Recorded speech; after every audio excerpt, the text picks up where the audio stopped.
به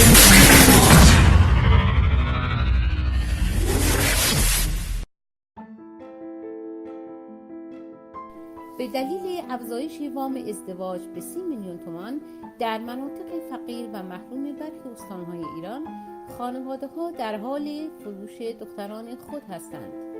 قبل از انقلاب 1357 سن ازدواج در ایران برای دختران 18 و برای پسران 20 سال بود، اما پس از انقلاب این قانون در سال 1361 تغییر کرد.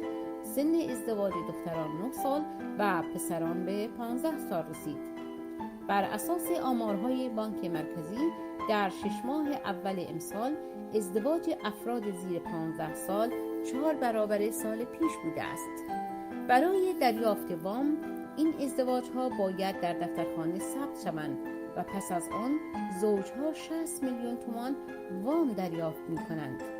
او گفته است افزایش رقم وام ازدواج کمکی به زیاد شدن نرخ ازدواج در ایران نکرده و آمار ازدواج در ایران کاهش یافته است.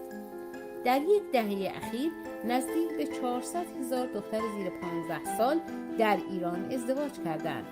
عوامل مختلفی برای ایجاد و گسترش پدیده ازدواج کودکان دست به دست هم می‌دهند که مهمترین آنها فقر است. پدیده ازدواج کودکان در هنگام بروز بی‌ثباتی‌های اقتصادی افزایش می‌یابد.